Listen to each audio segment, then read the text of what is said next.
Good morning. A little cloudy here. Feels quiet.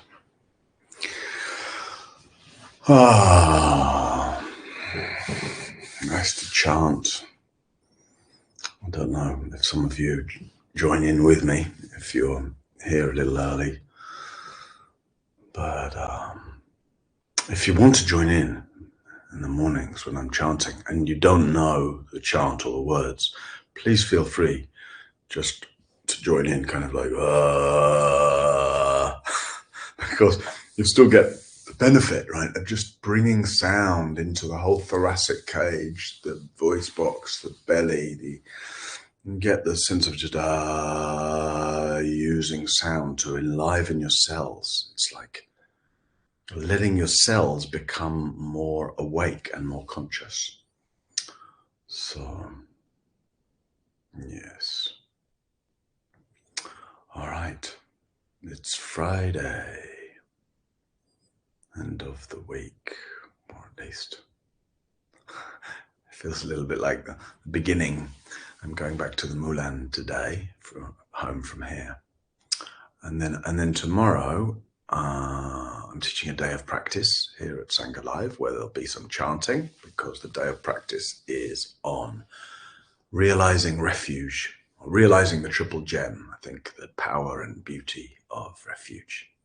So I'll be looking at the kind of the different layers of Buddha Dhamma Sangha, the ritual elements that we spoke about a little at the beginning of the week, and sort of just how the sense of refuge and the feeling of blessing, actually, of refuge can really deepen over time. And it's the way is sort of strange in some way that it's the absolute heart and ground of all the Buddhist traditions. Like it's basically almost how you can define whether somebody is really orientated to and integrated in a tradition of Buddhist practice is that they take refuge in Buddha Dhamma Sangha, that's the sense. I'm part of an advisory council for the International Buddhist Teachers Organization. I don't know I can't remember exactly what it's called, but part of the criteria when we're accepting people to apply to join the big international meetings we have every few years is, do you take refuge in the Triple Gem? Because if somebody considers themselves a meditation teacher or mindfulness teacher, but their orientation isn't towards refuge, then it's like, well, that doesn't fit. Anyway, so it's interesting that it's so central to the Buddhist tradition, and yet actually in the kind of lay Dharma scene, refuge often doesn't get spoken about or evoked or offered very much. I think that's a shame in some way, because it's I can really see how the idea of refuge or chanting the refuges or taking refuge can seem, kind of culturally distant and possibly even therefore somehow not relevant. But because it has that ritual element that we spoke about at the beginning of the week, there's something about the repetition and the connection and the symbolism of refuge, which has real depth and beauty and power to it. So anyway, that's what we'll be speaking about at tomorrow's day of practice. I think George just posted in a link to it up there. Yeah. And then next week, I'm filming a course all week. And then I start a few weeks of consecutive teaching at the Moulin, teaching a week for experienced practitioners from the 12th of June. And then Ajahn Suchito, one of my teachers, is coming to teach a week of retreat. And so our retreats sort of dovetail, and a bunch of people are coming to do the week with me and then the week with him. And then looking forward to him staying on. He's staying on for a few days after that so that we can hang out together a little. And then we have the summer retreats. I'm teaching a retreat with Gail, my wife, in July. And then another in French at the end of July with Sandrine Rother, and then another one in August with Mimi Kuodima, along with, she'll be leading Qigong practices. Some of you maybe know Mimi from doing things at Sangha Live. So it feels like I'm sort of just swimming my way into this stream of a lot of teaching over the next 2 months, really.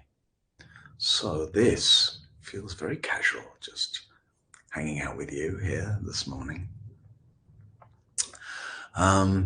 We haven't really had a theme as such this week. I've just been offering a few quite brief reflections in the beginning of the session and giving us a longer time to sit and meditate. And, you know, on the one hand, teachings and practice and teachings, they go together. Reflections inform the sitting. Sitting opens us up to that which we're reflecting on. Right. So yeah, they go along very much together. And I know that some of you prefer to have more reflections and some of you prefer to have more sitting. So, you know, it's just like that.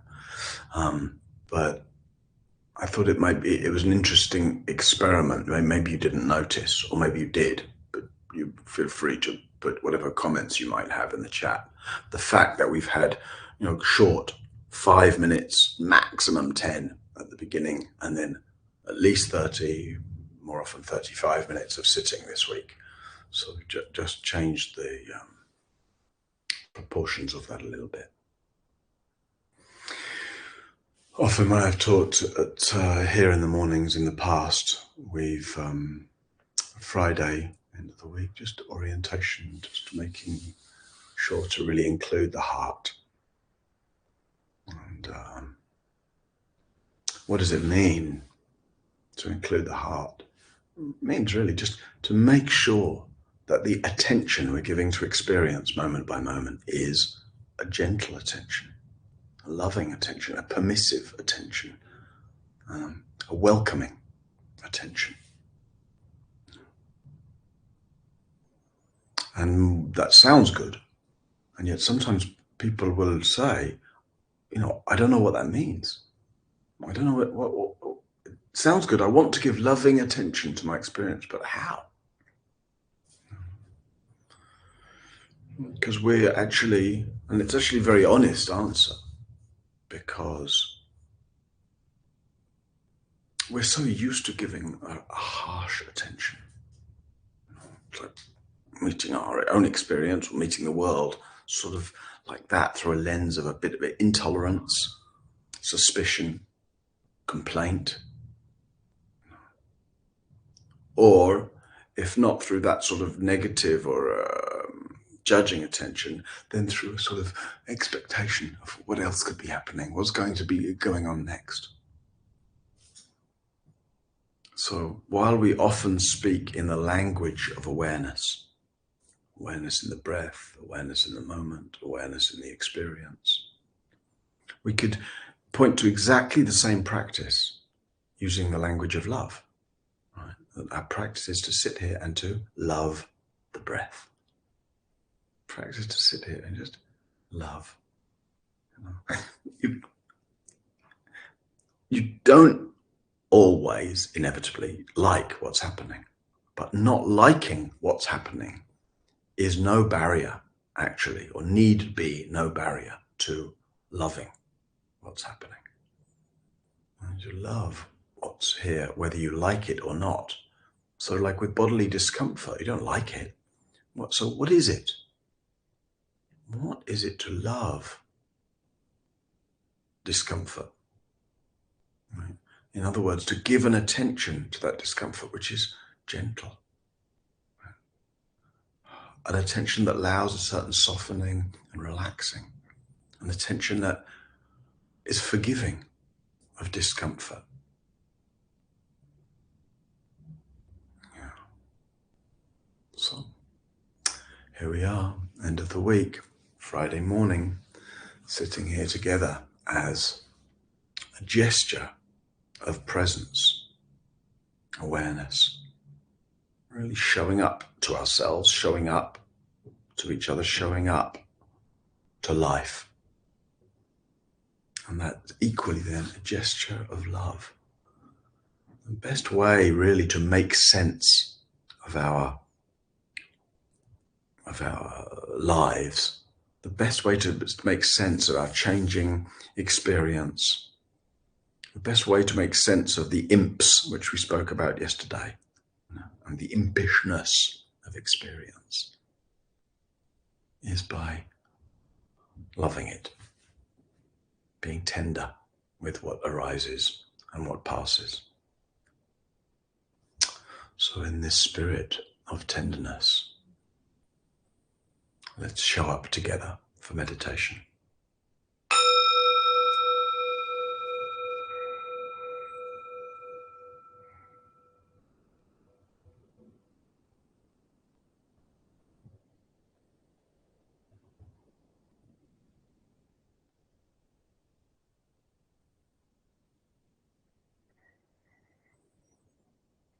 So really take the time to enter gently into the feeling of sitting here. Give your attention the time to gently gather and settle and seep in to the feeling of body sitting. The aliveness of your cells, the movement of your breath,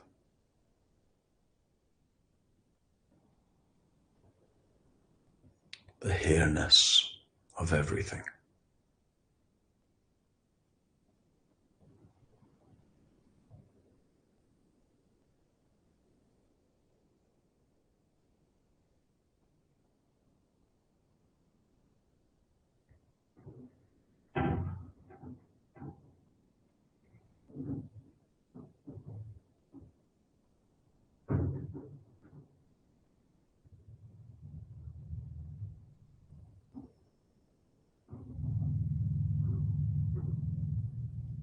Settling,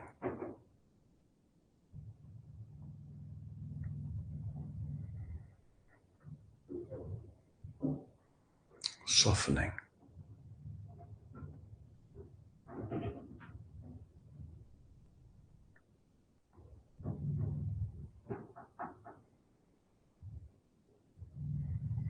as you gather your attention in the feel of this breathing body.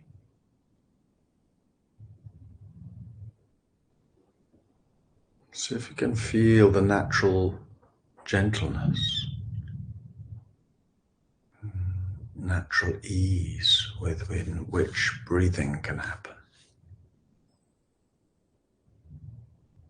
The more we relax, the more breath expresses this gentleness, a gentle intake of air, with a gentle swelling of the belly, the diaphragm.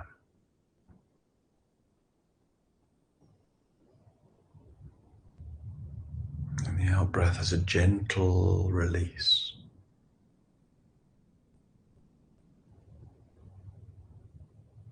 Gentle softening of the muscles.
breathing gently together,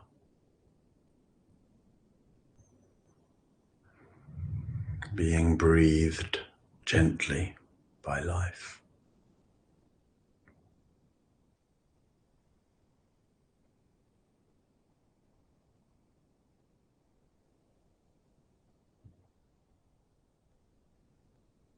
Meeting each breath with a gentle heart.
Inviting this quality of gentleness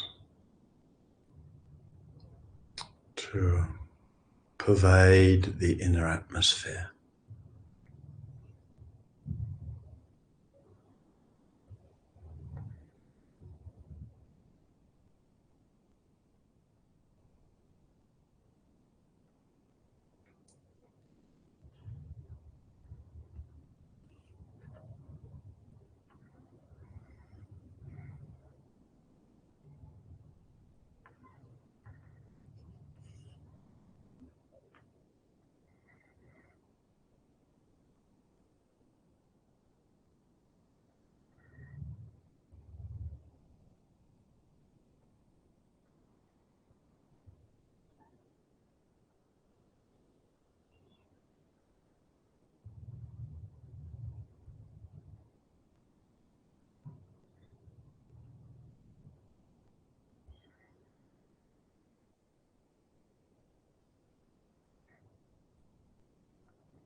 No need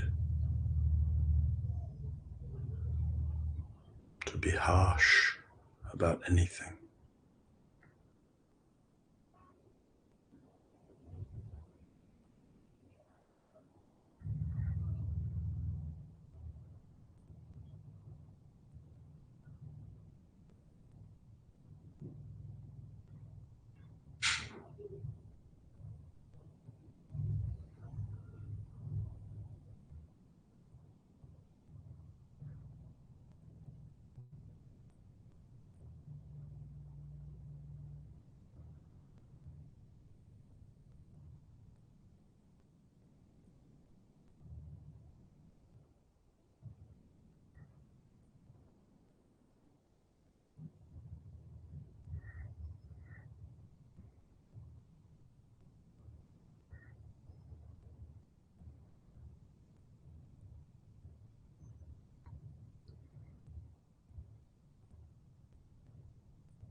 Letting your attention reside gently in the breathing.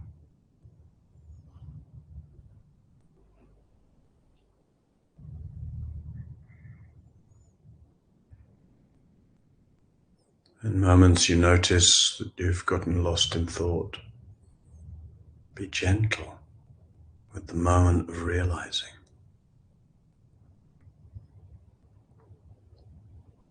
Smile at that thought and gently leave it alone.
gentleness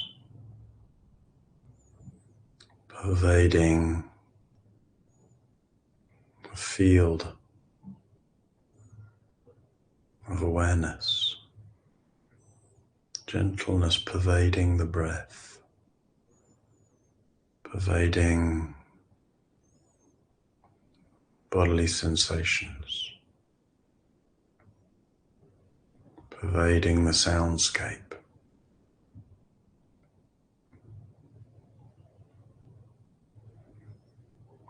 So that this field of awareness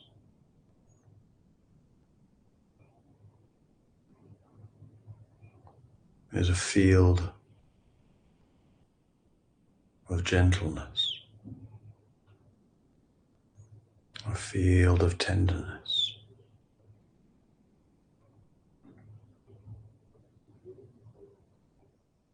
All-pervasive, loving awareness.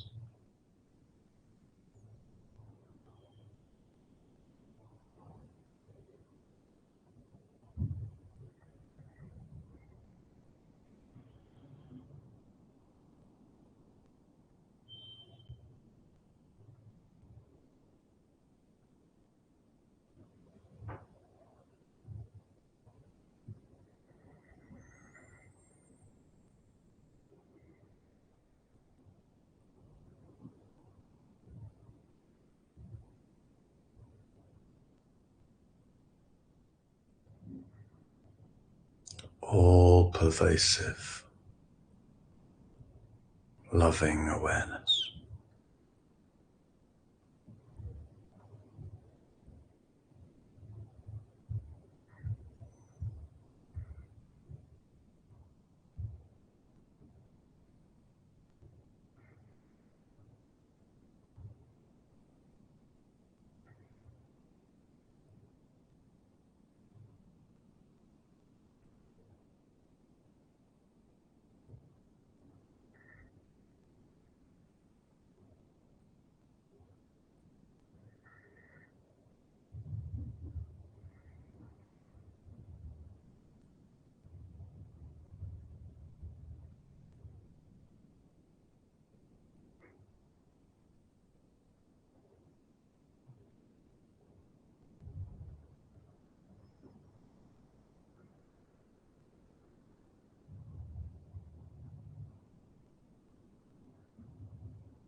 Whatever unpleasant experiences might show up, some bodily discomfort,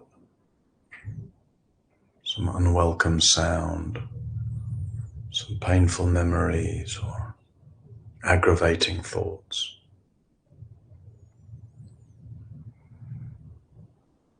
Particularly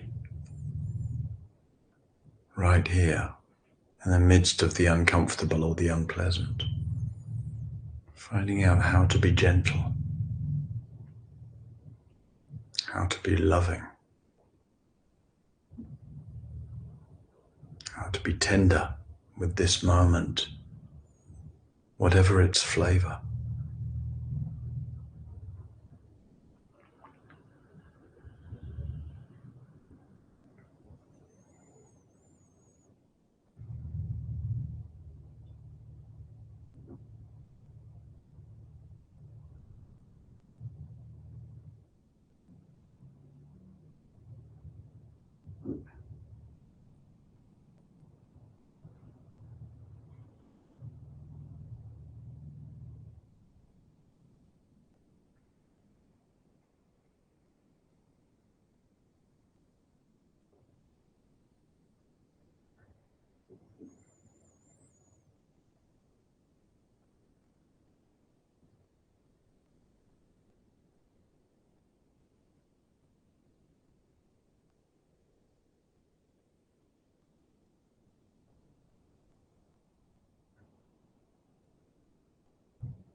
You can't make your experience gentle,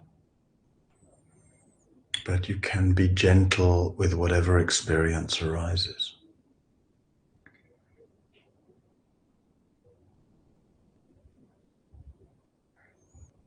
There's nothing that can arise in your experience that isn't worthy of your gentle, loving attention.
If moments of impatience arise,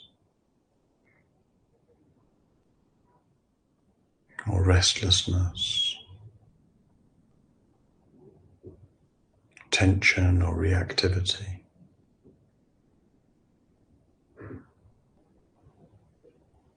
be gentle with them. Forgive everything.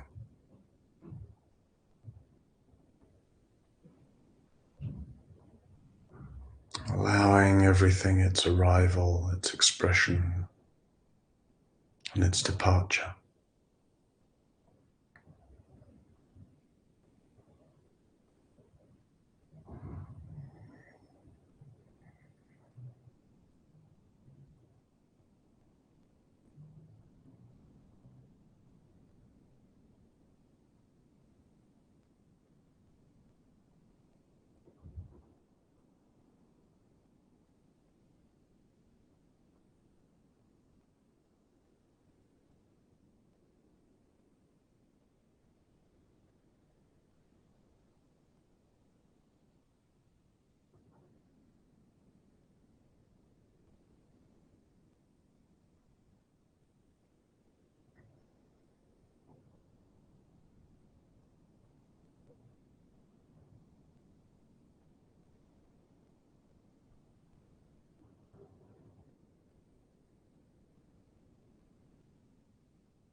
May everything unfold gently. May we be gentle with all that comes and goes. May the inner atmosphere of our experience be pervaded with love.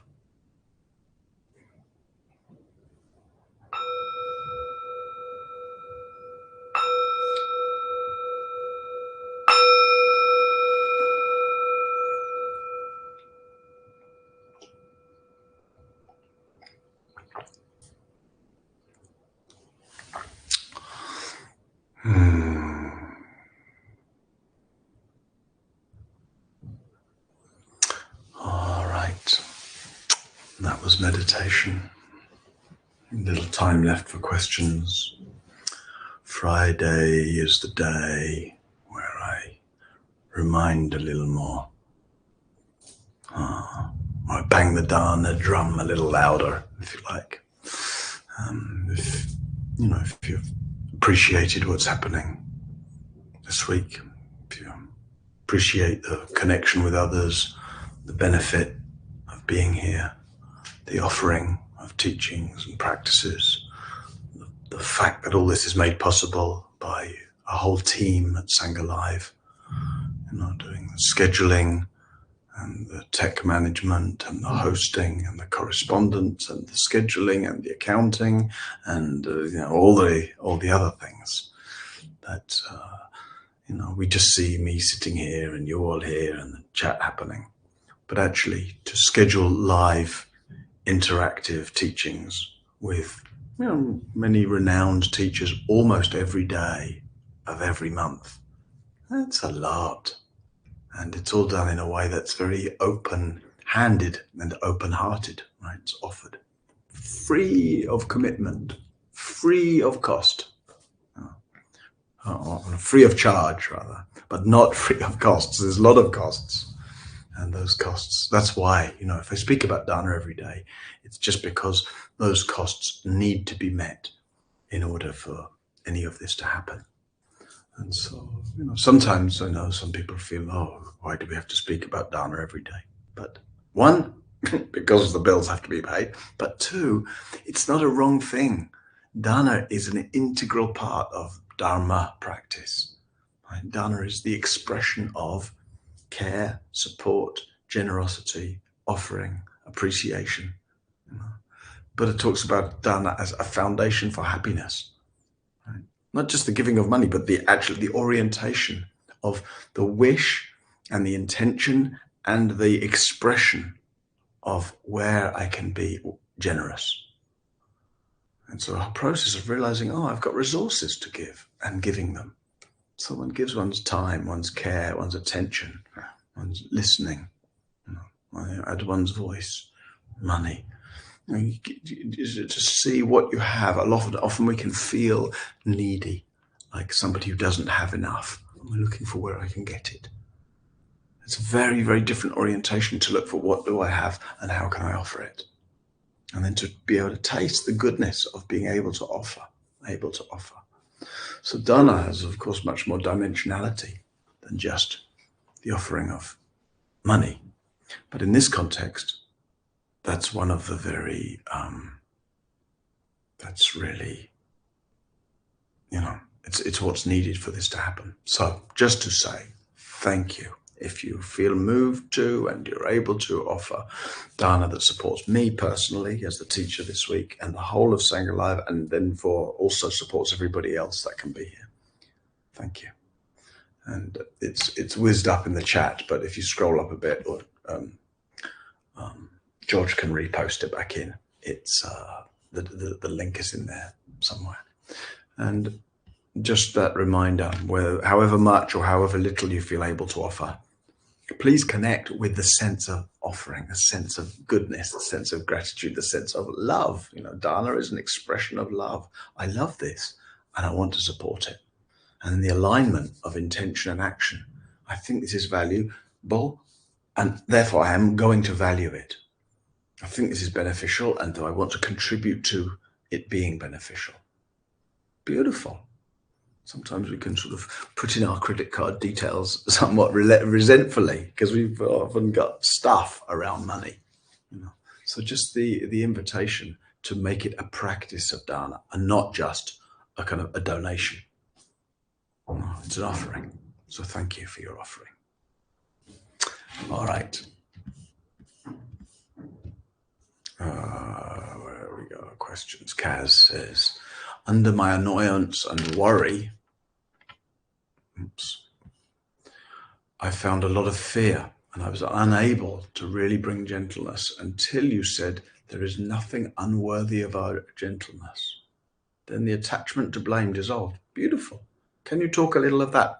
I could do, Kaz, but I don't think it's necessary, Rather than expecting me to say something, I don't know, interesting or helpful, just keep referring back to that experience, right? Under annoyance and worry, I felt fear, and then I said, there's nothing unworthy of our gentleness. I don't know, what can I say more than that? So just keep coming back to that when you find yourself caught in, as we easily do, annoyance, worry, fear, complaint, rejection, impatience, whatever. I'll remember, I want to be gentle with it. Oh, nothing's unworthy. We feel like things are unworthy of our gentleness. This, I don't want to be gentle with this. This just needs to go away. Right? But the very attempt to make it go away has a kind of a rejecting quality, which is the opposite of gentleness. And actually things dissolve by themselves in an atmosphere of love. So some things really need investigation and exploration, but some things don't. Some things, all we need to do is just let them be met and metabolized by love, gentleness, tenderness. Let your pains be absorbed by and let them dissolve into this field of loving awareness. Yeah. And of course, that's a practice, right? Sometimes you might feel like it sounds good, but it won't happen. So when it won't happen, be gentle. Be gentle with that. That's what I mean with there's nothing that's unworthy of gentleness. And then we say, well, what about my neighbor is really annoying? So can you be gentle with your neighbor? And then, no, I can't because they did this and they did that. And I'm really, okay. So can you be gentle with your reactivity? Because that's what's actually closer. Whatever is the actual closest part of your experience, that's what needs gentleness.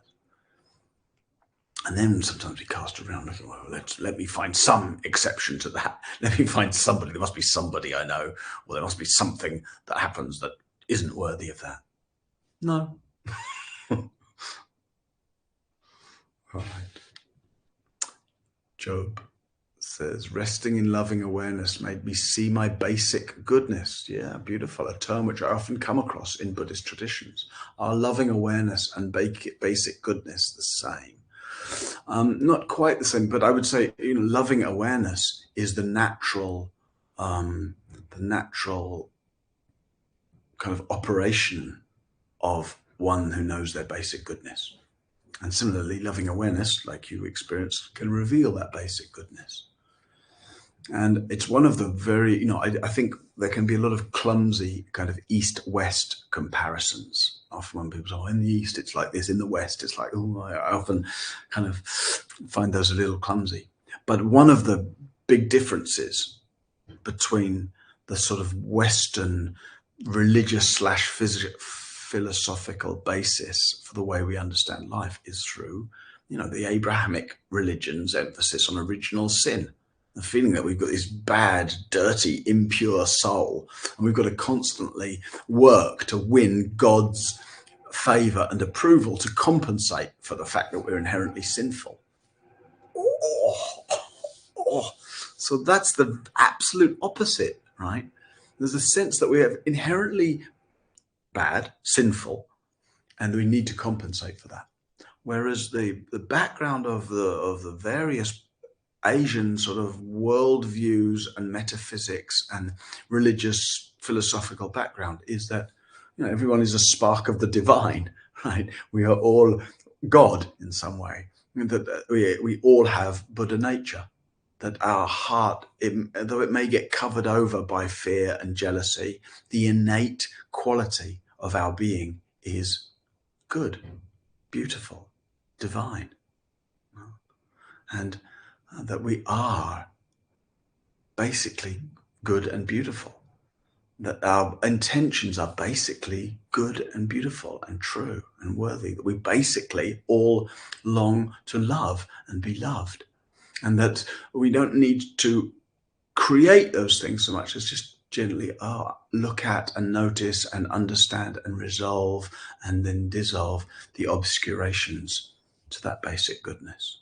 But the basic goodness is our nature, and loving awareness is the natural functioning of basic goodness. Yeah. All right. Did I miss one? No, maybe not.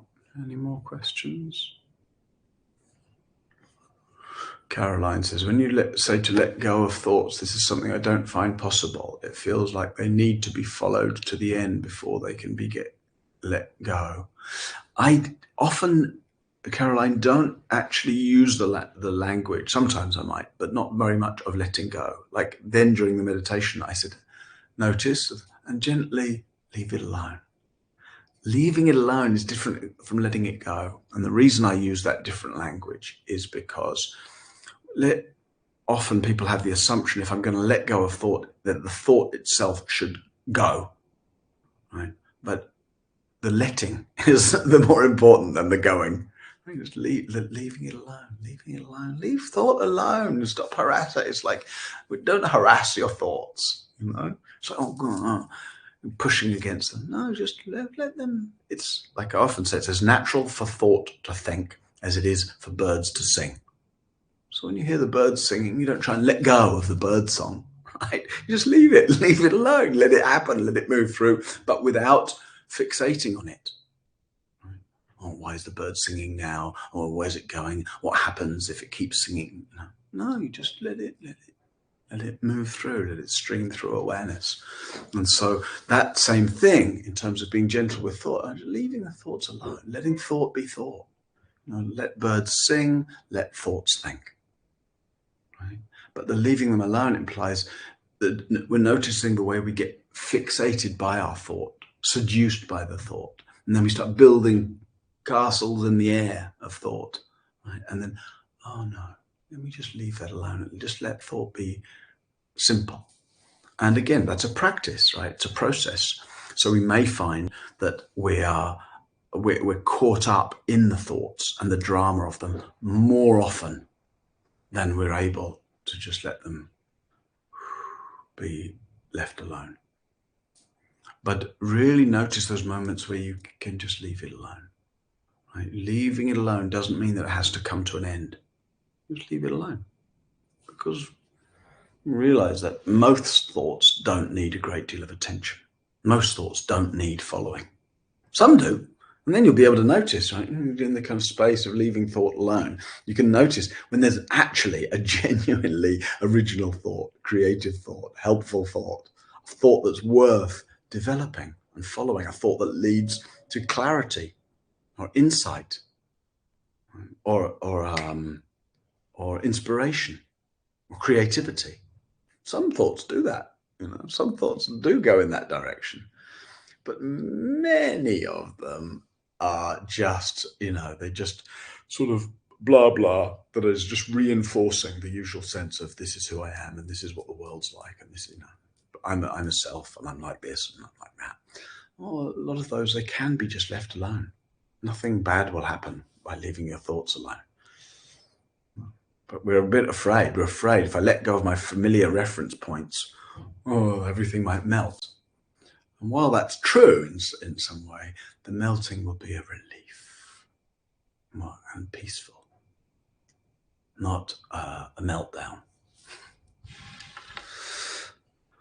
All right. And then Natalie just asks, is it the same for emotions, leaving them alone rather than fixating on them? It is, but it's a little different because emotions need to be like actually made room for, rather than just the thoughts. Emotions aren't just like thoughts are just like that. Emotions are more like a flavor. So if you think of just the sort of the mind space, thoughts are like flickers, like flashes of lightning, just appearing briefly in the mind space. Emotions are more like weather patterns in that mind space, so that the mind space is colored by a darkness of sadness or by a kind of, sort of the agitation of restlessness. And so you can't just leave it alone because emotions don't vanish in the same way that thoughts just appear and vanish. So it's more like entering into and making room for the emotion, being patient with the emotion. And also, depending on what the emotion is, I'm sure I've talked about this in much greater detail elsewhere, but it's like getting to know the associations or memories that might go along with the emotion, and particularly tracking the emotion as it shows up physically. Emotion, difficult emotions, any unpleasant emotion has physical tensions that go with it. Definitely, always. So just feeling where the one's tense physically and saying, oh, can I be gentle with that? Can I soften that? And softening the tension will change definitely the relationship to the emotion and will actually change the emotion itself. But then emotions get kind of digested, resolved, rather than just,